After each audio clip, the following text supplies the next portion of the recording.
Welcome to Crossmen Live, the series. I'm Jack Brennicky. And I'm Josh Sears. And today we are going to be taking a look at the military music life. We've got a couple of different interviews with a number of Crossmen alumni who have gone into various military music organizations, as well as a video from some of them. And then we also have a few words from Mike Hardick that we're going to get an update from him on. So without further ado, let's take a look at the first phone call with several military alumni from the Crossmen. Hey, Justin Samus. I marched Crossmen in 2001 and 2002.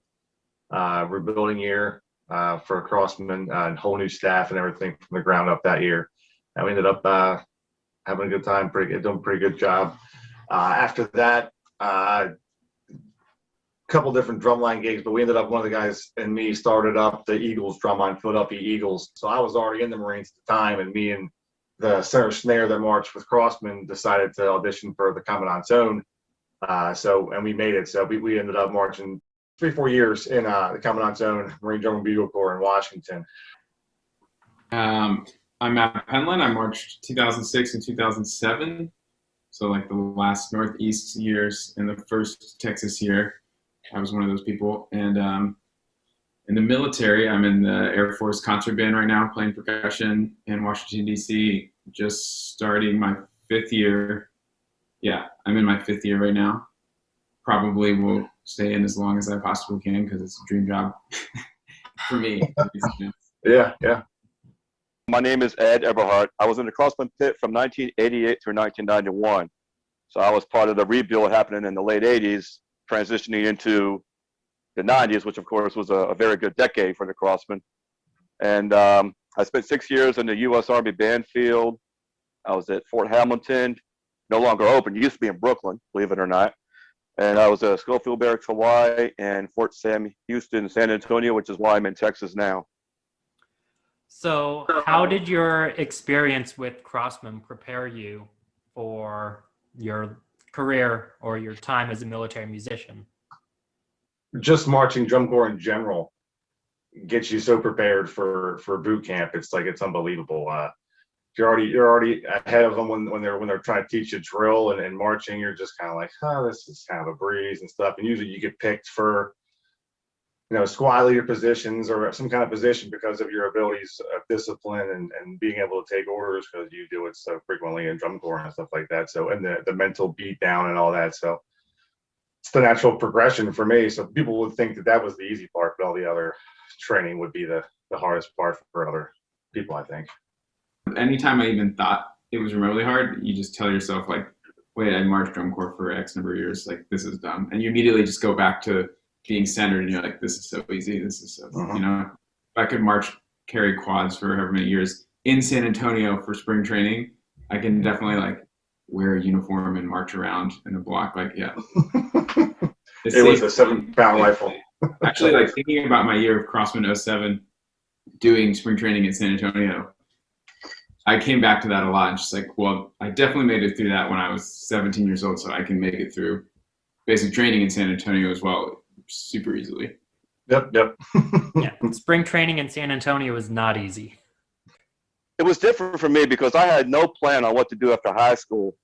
And of all places, I'm sitting in science class my junior year. I went to a boarding school in Virginia. They had an Air Force ROTC. And my science teacher, for whatever reason, talks about something called the Armed Forces School of Music. And so I'm like, what's that? So I had it in my mind. I knew what it was at that point. But after I graduated high school, after kind of screwing around for a few months, I said, well, let me see if I can be a military musician. I actually auditioned for the Navy band field down in Annapolis. I passed the audition, but I missed the cut. So I could either wait 6 months and try again, or I could try another service. So I went to the local Army recruiter in Westchester, Pennsylvania. He made a couple phone calls, and they took me in without giving me another audition. So that's how I got started into it. And like I said, I did it about 6 years. And so I guess it prepared me as far as, discipline, time management, things like that we can all relate to, I'm sure. But yeah, it wasn't my original plan to get into it. It just kind of happened. after I'd already graduated high school. What would you say is your most memorable moment? It was cool that I was able to go as soon as I got I was in the Marines already as an engineer in a heavy equipment field. I auditioned for the Commandant Zone, got in there, and amazingly got in like the day before they went to their spring training. I started learning the show, and that year it was like a 1 in a 20 year where they went on a Pacific tour.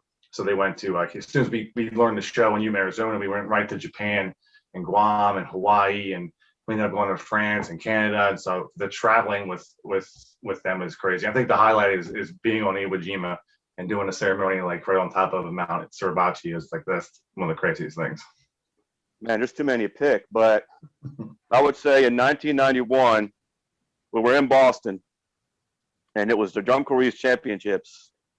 It was us, cadets, and I can't remember who else was there. But we actually won the show that night. And after the parking lot, you know, I'm looking around, and I see a couple of guys sitting down like they were trying to kind of comprehend everything that just happened, and I recognize them. These were guys that were still in the Corps back in 1986. Wow. When, if you know your Crossman history, 1986 was a rough year. There almost wasn't a 1986. If you ever saw the letters that were written in November of 1985, there was one thing that they were going to fold, and another one a couple weeks later saying, no, we're not going to quit. And so to be with them on that night, to see kind of the culmination of everything that happened from the late 80s into the early 90s, and then to be in Boston as DCE champions, that was pretty damn cool to see that, and to see some of those people still around to be a part of that. I think I was one of 7 vets in the full Corps, you know, that stayed around and moved to Texas with everyone. Oh yeah. It was like 3 of us in the drum line, 7 total, you know, including Jarrett Littman, the drum major. And we would like have meetings at camps and trying to like remember all the traditions and bring them back, and just like being a part of that. But really, like the camps and like spring training, it felt like we were like teaching the rest of the drum corps and the staff. Like no one came except for maybe 2 people. Like all the things, you know, as much as we could possibly take over with us, and then like watching that develop over the next couple of years. I wasn't a member anymore, but I mean, I was still obviously associated with Crossmen and watching and seeing the traditions stuck and stuff. That was awesome. I remember having so many meetings where it'd just be like the 7 of us in a circle being like, okay, what did we forget? What do we, you know, literally, what did we do before shows again? What did we do last year? Completely unrelated, but my best memory in the military was right when I got in, was the last year of Obama's presidency, and we played a ceremony at the White House when like Emmanuel Macron was there giving a speech, and I was like 100 feet away from Obama and Macron giving speeches, and I was like playing rope drum, you know, with the ceremonial band, and it was just like it's literally like I hadn't even been in for a full year, so I still thought everything was cool, and then being able to do that was just like, and I was like geeking out, trying to stay set like in my uniform. Like, yeah, I still remember that. I still have never done a gig quite that top, you know, not that close to such important people. It just so happened it was like my first 4 months here, you know, which made it seem a little cooler. So what advice would you have for someone who would be considering auditioning for any of the military bands? Have a long-range plan for what you want to do, how long you want to stay in. Stay in for as long as you can if you don't know what you want to do next, or if you do know what you want to do, have a clear plan on how you're going to get to it and do it once you're out. That's the best advice I can give. My advice for people that want to do any of the military bands is just like, go ahead and do the audition. Kind of the same advice I feel like I have for drum corps is like, you might not get it your first try, but just do the process and figure out what it's supposed to be. Because like, if you never auditioned for a military band and you're like all weirded out about going to see a recruiter, all those like things are going to get in the way of you actually making, you know, winning the audition the first time. So you just got to go through the process. Maybe you'll get lucky the first time, maybe you won't, but the second time you'll already be in the system, you'll understand that everything works, you'll be way better prepared, you know. Thank you everyone for your time. Thank you for your service, and go Bones. Thank you, Josh. Bones. Thank you. See you guys. Matt, Justin, Josh, see you. Yep, it was a Have a pleasure. good one.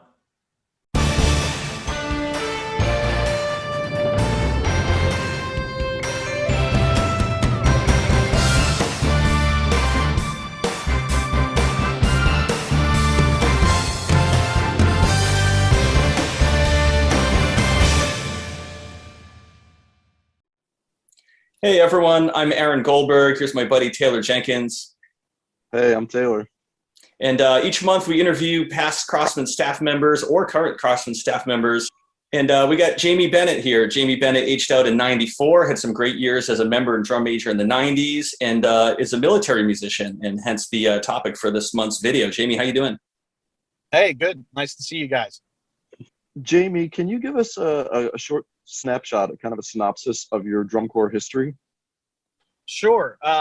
I started marching the Crossmen in 1992, and I actually marched all 3 years of the trilogy. I was a baritone player in 92, 93, and I was the drum major in 94. Shortly thereafter, I entered into the Marine Corps as a musician and spent 12 years of my military career with the United States Marine Drum and Bugle Corps. After that time, I went into the Army National Guard as a musician. While I was there, I was actually deployed as an operations specialist to Iraq during Operation Iraqi Freedom. Once I retired out of the military, I became a operations specialist for technology companies, and am currently the operations manager and hospital administrator for a veterinary hospital here in Chattanooga, Tennessee. But throughout that time, I've been teaching high schools, writing music, writing drill, and teaching high schools and drum corps throughout those years. Jamie, give us a synopsis of your military career. So in 1995, I joined the United States Marine Corps as a musician. Originally, I was a euphonium player with the band field. My first duty station was with the 1st Marine Division Band in Camp Pendleton, California, where I spent a year there. But while I was there, I was in touch with some of my former Crossmen friends, like now Master Gunnery Sergeant William Rulepaul and Nicole Eddy, who also marched in the Marine Drum and Bugle Corps. And they got in touch with me, said, hey, there's a baritone opening here in the United States Marine Drum and Bugle Corps. Why don't you see if you can come and audition and make the change from the band field to the DMB in Washington, D.C. So 3 months later, I was in Washington, D.C. auditioning, and a month later, I transitioned out of the band field into the Drum and Bugle Corps, where I stayed until 2012. While with the Marine Drum and Bugle Corps, I played baritone. I was a section leader, low brass section head. I did some ceremonial drill and also did their public relations. So I held quite a few billets while I was in the Marine Drum and Bugle Corps. After that, I transitioned into the Army National Guard there in Washington, D.C., where I was a vocalist and a trombonist, and also led the jazz band and the rock band. So I had a wide variety of opportunities to be musical within the military, which is one of the great opportunities for any musician, is to spend some time in the military, being a professional musician in whatever we love to do. That's fantastic. That's like you should make commercials for the military. I'm telling you, it's like it's all there.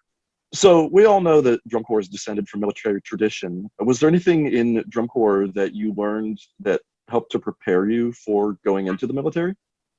What a great question. I always say, because I went into basic training a little bit older, I was in my 20s when most who go in through basic training are teenagers. I had already done some college. I was 22 years old when I went into the military. But I always say that basic training was so much easier because I had marched 3 years of Crossmen than any drill instructor could ever do while I was in basic training.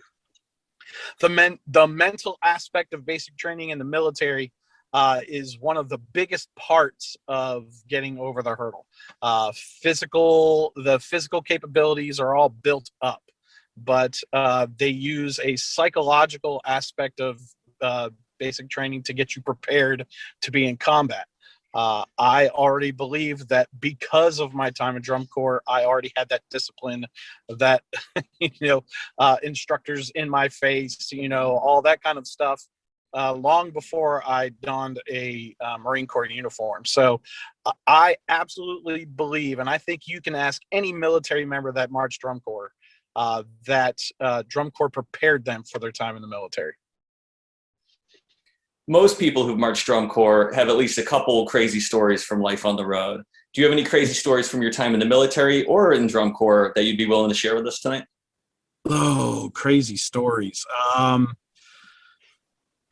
don't think I could share any crazy stories with you from my time in the Marine Corps. This is a family show. Most of my Crossman stories have to deal with broken down buses, lack of food, or not the lack of food, the ingenuity of using the food that we had to feed us. And then I don't know if you guys were a part of diaper run-throughs, but I could never understand the concept behind it. But I guess it was around since the 80s, so we were doing diaper run-throughs finals week.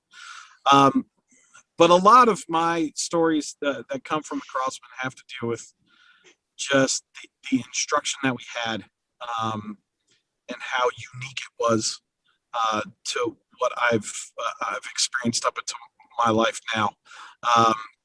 I think my favorite stories are always to tell when I was the drum major. It was my job to wake everybody up.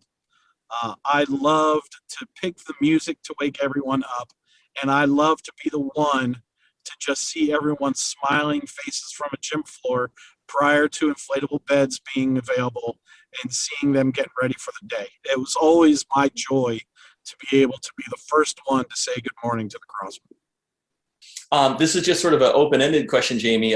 Is there anything that you'd like to say to our viewers, be them Crossmen alumni or even current Crossmen?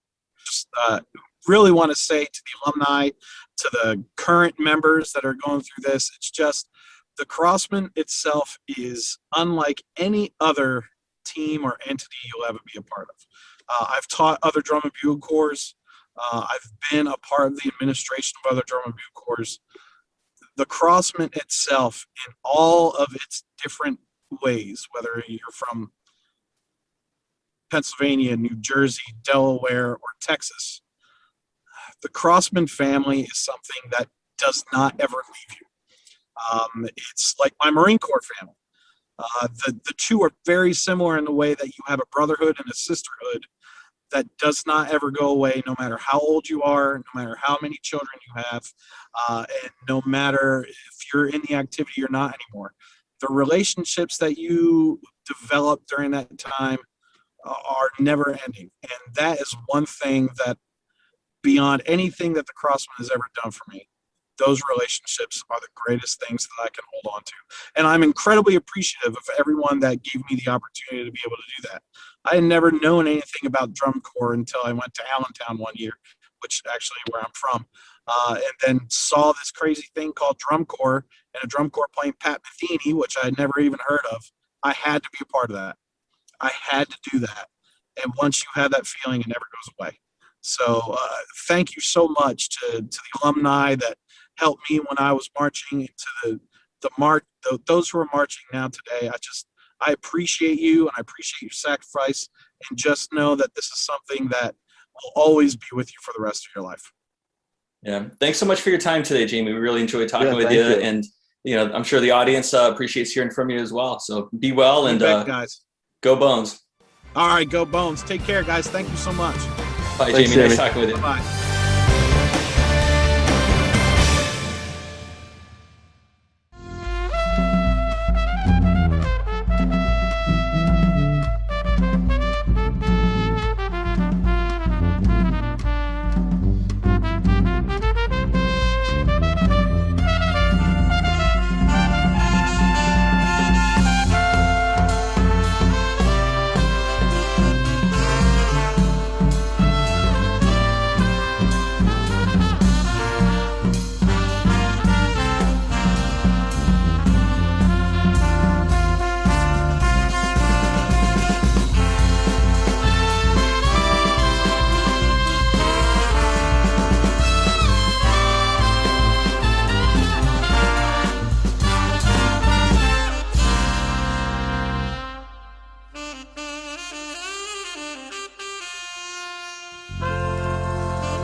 So the first thing I want to bring you up to speed on tonight are our design team, the people who are responsible for continuing your legacy on the field. So once again, Ed Devlin, the Crossmen Hall of Famer, is our program coordinator. Our percussion composer is Lee Bettis, who has a long history with the Crossmen. Brass composer, Drew Shanefield, which if you want to be amazed, just Google his name. He's a very active composer for concert band and jazz band. Lee Allman, who has been with the Corps on the instructional side for many years, has stepped up, and he is now our front ensemble composer. Our drill designer is Tim Fairbanks, who's known throughout the country. Tim is very experienced.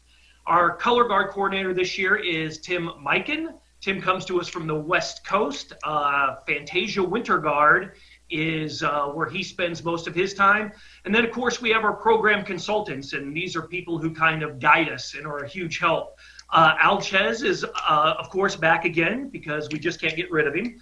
We don't want to, but it's a good thing we don't want to. Brian Bosco Brown is back, and also Jaime Alvarez Calderon is back as program consultants. Our caption leadership this year is once again Steve Mason. Steve Mason has been with the Corps for multiple years. Percussion caption managers, Lee Bettis. Front ensemble coordinators, Lane Summerlin. Battery coordinator, Frank Chappell. Visual manager, Conrad Eisenhower. And of course, Tim Mikan is taking care of all of the color guard responsibilities.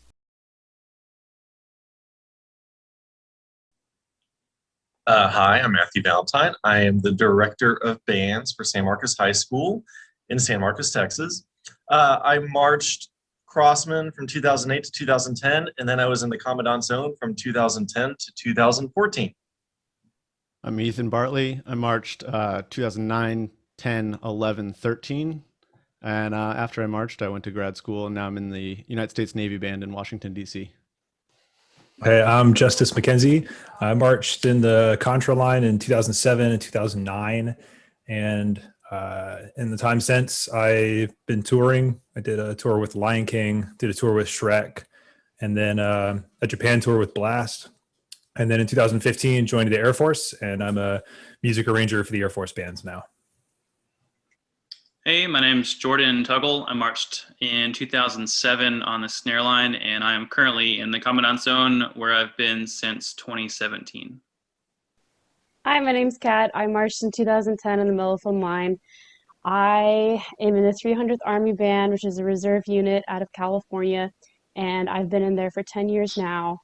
Currently working on my doctorate in horn performance at the University of Maryland, where I also work as a graduate assistant with the Mighty Sound of Maryland, which is their marching band. Hi, I'm Billy Rulepaw. I played drum set in the pit at Crossmen in 1994, and then right after tour that summer, I joined the Marines and was with the Commandant Zone as a drummer from 1994 until 2013.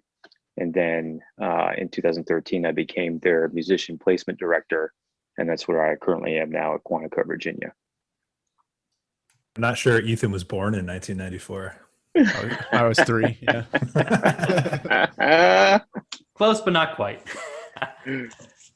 So I guess first question is, how did your experience with Crossmen kind of prepare you for your time with the military as a musician? I'll start if that's okay. So I also marched 2 years of Magic in 91 and 92 on tenors, but I think the drum corps experience in general prepared me for a lot of things in the military, just because the work ethic, the sense of togetherness, brotherhood, sisterhood, and also just from a musical standpoint, I got to meet a lot of people that I think, especially at this point in my career, have really, it's been beneficial to have that connectivity to them, right now, just because a lot of the people I marched with are instructors now, or they're even some of the people that were tour directors when I was marching are still directing in some way now, and a lot of that has helped with communication and kind of bridging the gap between certain aspects of what happens when you're done with DCI. What can you do next? And so from that perspective, it's been very helpful. I think you hit it on the head, man. It really is about exposure. It's meeting people who, even if they don't wind up with a career in music or the arts at all, have that type of passion and work ethic. And in particular for me, I was 17 my first year, and being around a bunch of college folks who had done this a lot already was like, oh man, these guys are on another level. And that's not even talking about the musical connections that I've gotten out of this. My time in drum corps, both as a member and as an instructor, have been really, really important for me as a music arranger, just to be exposed to all those different people who write music for drum corps. And there were a lot. In 07, we had Aaron Guidry was writing the show, but we also played a lot of stuff that Aaron Goldberg wrote. And it was like two really different writing styles that I got to experience first as a tuba player, but it's really interesting to go revisit now as an arranger and see what they did that really works and some things that really didn't, and some things that highlight different areas of the ensemble, or all these little different musical tips and tricks that you pick up. And the people who are writing music for drum corps are some of the most talented arrangers in this country. So just to get exposed to those people from such an early age is super important. I think that one thing drum corps can teach you, that even if you go to a really good music school, I don't think you get this, you don't get this sense of like professionalism, because even in school, you're always kind of covered by the umbrella of like, well, you're in school, you're busy, you don't have to necessarily like be able to show up and be awesome because you're in school. But I think drum corps teaches you, especially if you start being a soloist or you're playing a lead part or something like that, that you have to show up every day and be able to do it, because it is a team sport. And if you don't, you are letting the team down. And I think that translates really well to my job, because like there are days that you don't feel your best and you have to go out and you have to play taps or you have to do a gig, and the family doesn't care how you feel that day. Like the family doesn't care that you didn't sleep enough. You just have to be able to show up and do the job and be a professional. I was going to say, so my experience is a little different. I actually finished basic training and went to the Army School of Music in 2010, and then I joined the Crossmen probably, I think at the end of spring training. I was trying to remember my actual timeline, but I ended up hopping in and filling a spot. And honestly, like, it made like finishing basic training and then automatically going to drum corps, I was like, oh, I got this. Like I'm in great shape or whatever. No, I still struggled. I still was blown away by the level of dedication and tenacity that I felt with the other members on the field. And I think there's a level of focus and determination to persevere that is not seen in even just in my own experience, even in some of the most intense training environments. So really, I felt like I had almost done this in reverse. Like I wish I would have had a season with Crossmen and then gone to basic training, because it would have prepared me better. Talk about your most memorable moment. It can be either Crossmen or during your military career, whatever. Ooh, most memorable. Actually, I think you shared it today, Billy. My most memorable moment. So I grew up in a NASA family, like with astronauts as next door neighbors and all that stuff. So it's always been a huge part of my life, especially the shuttle program, massive part of my life.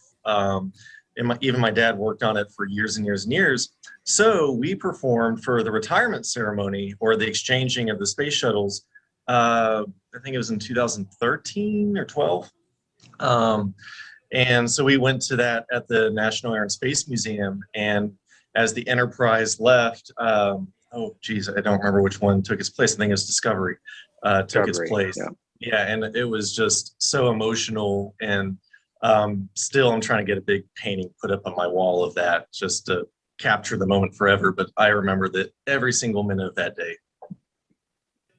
It's funny what you brought up, Ethan, about how this professionalism thing is one of my most memorable moments of drum corps. I remember it was in Massachusetts. I don't remember the name of the show where we were, but we had parades, and it started raining and the buses were late. It was the same day that like a group of us brass players had to learn "Oh Canada" on the bus. Like, why?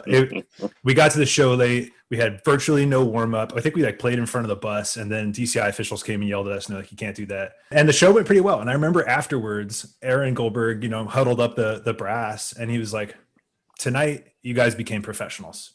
You had every excuse to have a terrible show, and you went out there and you had a good show anyway." And Aaron Goldberg's always been a guy I've looked up to, and especially during my rookie year. That guy was an anchor. He was a stabilizing force. And I remember just thinking, like, to be considered a professional in the eyes of Aaron Goldberg was like super, super memorable for me. And I had a really similar moment in my Air Force career a little more than 2 years ago when George H.W. Bush passed. And I was in the band that played for his state funeral down here in Texas. And it was the same kind of shtick. I mean, it was like kind of nasty weather. It's a ton of standing around and waiting, a ton of rehearsals. I was playing on a sousaphone. It's like, there's a lot of reasons why we could have not sounded good, and we didn't have a choice. You have to go out there and you have to be great. Like Ethan was saying, the news outlets don't care. The family doesn't care what stressors you have. You just have to go out there and be great. You have to be a professional. And I frequently draw on that memory of Aaron Goldberg calling us professionals in Lawrence, Mass. Another question that I have kind of more mainly for Justice and Kat is, because a lot of people typically think of just the premier bands in DC when they think of the military bands, but you're in groups that are not based in DC, and you've also done various other things aside from just playing. So kind of tell us a little bit about that and your experiences and what drove you to that kind of a decision. Sure, I'll go first. So I was originally interested in joining an Army Reserve Band because I was still in schools, working in my undergraduate in California. And I mean, I literally walked down the hall and saw a poster that was like, recruiter posted this here, come check it out. And so I called them up, and I was maybe a sophomore and just very keen and wanted to see what it was all about. And I went to like 2 rehearsals with the Army Reserve Band out there in LA, and I was hooked. What's interesting about the reserves is you don't PCS, so you don't travel, you don't move at all. So the people that are, they're civilian soldiers, so they have a day job. A lot of them are freelancers working in LA, or they're high school band directors, or they do something totally non-music related at all, but they still just have this passion for music and want to serve. And they end up staying for the majority of their careers there. So there's some people who've been there for 12, 15, 25 years even. Our first sergeant's been there forever. So it's definitely a unique experience being in a reserve band, because you have that kind of family camaraderie and unit cohesion across the board. And even though I only see them once a month and then 2 weeks in the summer, it still feels like the overall unit is much more working as like a finely tuned machine than you would assume something, part-time status would be. Yeah, I'm glad that you asked the question, Josh. There is a lot of mystery or shroud, I suppose, that surrounds the difference between regional and premier bands. The Air Force also has Air National Guard bands, which is a little closer to what Kat's version in the Army. I'm in the Air Force regional band, so we're active duty, we're full-time. I'm stationed in San Antonio. We have 10 others in the Air Force stationed around the country and the world. We do travel, we do change stations. That's typically to go overseas, and that's one of the most exciting parts about being a musician in the regional bands in the Air Force is the opportunity to go serve in Germany or Japan or Hawaii, all of which are really travel intensive, they're performance intensive, and it's a great way to see a lot of the world. The major applicable difference that most people will think of immediately right out the gate is when you audition for and get a job with a premier band, you start at E6, and your rank for the regional bands varies between E1 and E4 depending on your branch and your college experience when you first start. That's like the big major difference as far as your lifestyle is concerned. And at my first couple of years in the Air Force, I still thought like, yeah, I'm a really good gun for a premier band. And the premier bands are like, they're amazing. Like Ethan, I've heard some of the stuff y'all have put out there and it's like freaking incredible. That concert band sounds so good right now. But it's like a different lifestyle. And I've come to really enjoy my time in the regional bands. And I think that there is a lot to be said for this as a separate sort of career field for someone who doesn't want to be kind of chained down to DC. Yeah, I think that kind of segues into the next question. Like, why did you choose to go into the military and why for music? I was actually looking at cruise ship gigs and some other gigs. My story is kind of, I did not plan on it. I have no plans to join the military whatsoever. I actually got a letter from Texas State. I didn't have direction the first time I was in school and got one of those letters saying, hey, if you don't get your grades up, we're kicking you out next semester. I was like, I think I need to take a break and kind of, figure some stuff out. And that's when, at the time, Corporal Lawrence gave me a call and said, hey, we have a spot opening up. You should take it. So I went ahead, took the auditions, and after a second audition was when I got accepted. I really thought about it and said, you know what, I want to do this. I don't think I'm done with drum corps yet. I only had 3 years at the time. And was young and single and wanted to see the world and had no idea where I was going. And so joined, and it was around my second or third year in where I said, okay, you know what, I know what I want to do now. I want to go back to school, ultimately want to be like a college professor, kind of director one day. But yeah, so kind of crazy story. I think for me, it's a lot of echoing the same points that Justice had made about making a career and finding stability. So I graduated college in 2011 and then went right into like a full-time band director.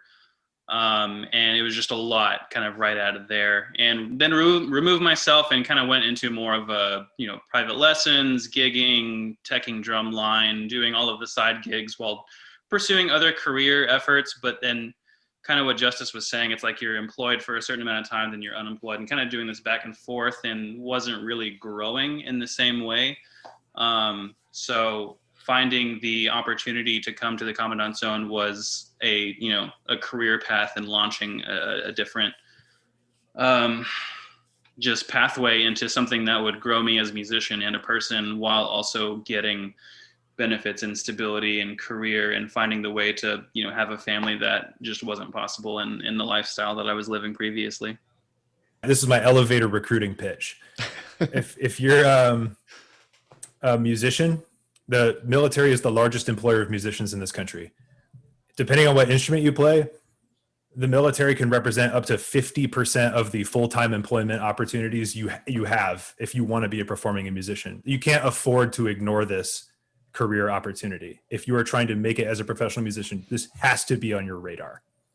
What advice do you have for anyone who is considering auditioning for one of the military bands? I kind of like what Ethan just said about, not really having your heart set on a specific place. There's some validity in that, but making yourself as flexible as possible will obviously grant you the greatest opportunity. Obviously, the Crossmen, being the drum corps that it is, has prepared any of us that have been involved in the Commandant Zone for that specific skill set of those things. But, the more well-rounded you are, obviously, the more places you can audition and have a phenomenal experience no matter where you go. I think my advice would be to not be afraid of the 4-year commitment, 4 or 5 year commitment. Whenever I have people ask me, either they're getting ready to take an audition or they're thinking about taking an audition, it always comes up that they're unsure of like what committing to 4 years would be like. And it's kind of like, well, it's 4 years. It's not forever. Even if you dislike something for 4 years, you can get through 4 years and move on. Like, school's that long. And it's like, would you rather like struggle and be trying to teach enough lessons to make it through and hope that you get enough gigs to be able to feed yourself, or just do a gig that you may dislike or you may like for 4 years? Just talk to the people who are in the job. We'd be happy to answer these questions and maybe assuage some of those fears. Yeah, and I think because I am the recruiter for the Drum and Bugle Corps specifically, I'm going to hire Justice immediately. He doesn't know that yet. He's going to do an inter-service transfer as soon as we get off. But you are spot on, Justice. I mean, everything that you've said is exactly it. I realize that when you put the title recruiter on it, all of a sudden everybody thinks everything I'm going to say to them is a lie, right? Or I'm just going to do whatever it takes to convince people. I spend no time convincing anyone about coming into this. You either do or you don't. One, because a lot of the product, especially from the percussion side of the house, speaks for itself. If you want to do it, come on and let's do it. I think the toughest thing for a lot of people, though, isn't the talent. They have to pass the medical qualifications, and that seems to be something that MEPS, which is the Military Entrance Processing Station, they are buckling down big time. So the thing that disqualifies any applicant normally has nothing to do with their playing ability. It has something to do with something that they didn't even know they had medically, or it has something to do with they knew it, but there isn't a waiver to try and get around that. But to Justice's point, he is right. To pass up this as a thought on your radar, as an opportunity for professional work, even if for 4 years. I mean, what's the worst that's going to happen? You're going to separate from the service with an honorable discharge and serve this country for 4 years of your life. I mean, that's a piece that you'll always look back on, whether you liked it or not. You're never going to regret having done it. And plus, there's employment opportunities that open up after you've been a service member, because the Employment Act requires that certain employers hire people because of their prior service in any of the branches. So that's another thought too. But honestly, when you think about some of the greats that served in the military long before us, you can't help but think, is it really so bad to do for 4? Does anyone have any final thoughts or anything they want to share? It definitely, and kind of tagging on to that last question too, as someone who did only do 4 years and then got out, it opens up a ton of doors, especially if you learned from the experience, if you stayed open-minded and matured with it, grew with it, was redefined by it, all that stuff. It really opens up doors. From the moment I was still moving back home, I got grabbed up into a university job to teach, university marching band, and I didn't even graduate college yet. Later, a drum corps gig. After my first year teaching, I got a head director gig, and it's every single time that was one of the very first questions they would ask me was, "Oh, you served in the military. Tell us about that." I would leave it with if you've done drum corps, if you've been a part of the Crossmen, you can be a part of the military bands. There's going to be a place for you somewhere. And there's nothing in this job that I hadn't done at the age of 17 because I was in the Crossmen. I do want to say thank you, everyone, for your time. Thank you for your service. Thank you, everyone. Thanks for putting this together, Josh. We appreciate it. Yeah, thanks, Josh. This is cool. Thanks, Thank you Josh, so much. for the invite. Yeah. Have a good night. You too, guys. We'll see you. Bye. Yeah. Wow. I'm really impressed, Josh. That was quite a group of people you had there, that very talented individuals that have marched in the Corps and also gone on to march in the military bands throughout the country. Amazing group, amazing group. Yep, a lot of great people, and that's only a fraction of the Crossmen and Drum Corps alumni who have gone on to serve and play with military bands throughout the country. So very fortunate to have had the time to sit down with them and have those conversations. So what do we have coming up next month, Jack? Next month we are going to take a look at the Crossmen Alumni Association. its history, its original group of people that ran the alumni, and then its resurgence in the 90s, later 90s, with Rick Reedy as the head, and you know, all the good things that the alumni do for the Corps, and how the alumni keeps in touch with everybody and keeps everybody in touch with the alumni. So stay tuned for that next month. Looking forward to it. So until next month, this has been Crossmen Live. I'm Josh Sears. And I'm Jack Brennicky. See you next month.